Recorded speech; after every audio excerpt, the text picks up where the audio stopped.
Hello, my name is Major Mike Webb. I'll keep this brief. We all like to keep abreast of issues, and 1988 was memorable for many reasons, including a presidential election year during which a black Republican had attempted to succeed former House Judiciary Committee Chairman Pete Rodino, who had presided during Watergate on the Judiciary Committee, and which was of how much did the president know and when did he know it fame, and who had represented parts of Newark, New Jersey, surrounding Essex and Hudson counties.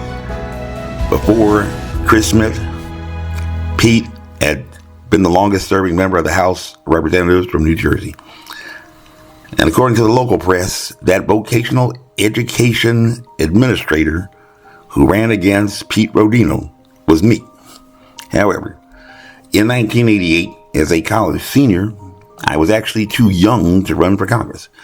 And our family was dealing with the issue of one former public school teacher in our household who had issued an ultimatum to my father, a Baptist preacher, and also assistant superintendent of the second largest public school division in the Garden State, to send her children to private and parochial schools.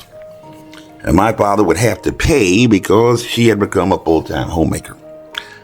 Her decision radically altered the outcomes of her four children, vividly demonstrated by the paths pursued by my older half-siblings, who did not go to private or parochial school, and then some went on to college.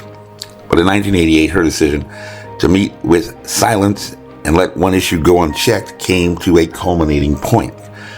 In March of 1988, she died on a Tuesday. It was cancer. Since 1988, the legislature has provided an authorization left to the discretion of local public school boards, and not pioneered like ranked choice voting during a pandemic that most adversely affected a learning loss in the most educated municipality in Virginia, where 42.66% of residents aged 25 and above hold graduate degrees, one of the highest in the nation, where 78.22% hold at least a baccalaureate degree. We look on paper like intelligent people. However, only 10.18%, down 0.3 points from the prior year, of non-white residents have graduated from college.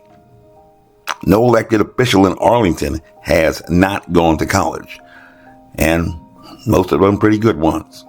And they can vote until the day they die as non-white residents, but they will never be an elected leader. Do the math. APS has invited Barack Obama to the high school graduation, a graduate of Harvard, where I could easily get accepted in high school. And many voters had rallied behind Kamala Harris in the last election, a graduate of Howard.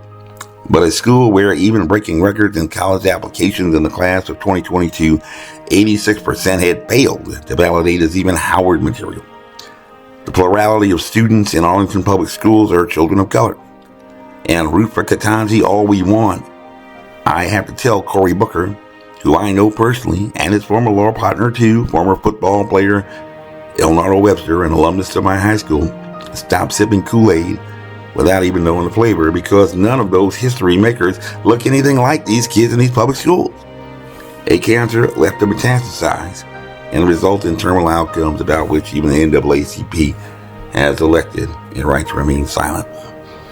And sometimes silence, according to Reverend King, is betrayal. I'm just a preacher's kid and have neither chick nor child in these schools that everyone swears is so awesome.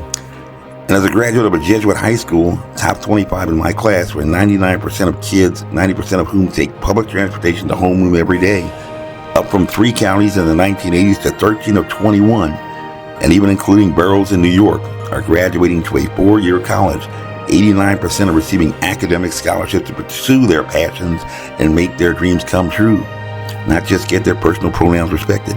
With all the money we spend, $10,000 more per pupil than the average per pupil expenditure in the state, despite only being the 13th largest in the state, exceeding per pupil expenditure of any other public school district in the state and unparalleled by any suburban district in the DMV.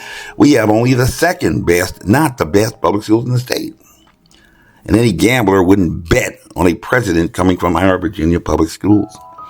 I am not a parent, but I brought the first and only case in the nation on the pandemic response by public schools, which is now on appeal in Richmond and not in the press. And I am asking, without a parent standing, for the school board to establish a commission to seek applications for public charter schools for your kids and place that inside your budget proposals to the county board. As we say, Black Lives Matter, and the proof is in the pudding. So let me put it this way. What has been unaddressed in this most progressive community is as wrong as two left shoes and mismatched socks. Y'all know that doggone him.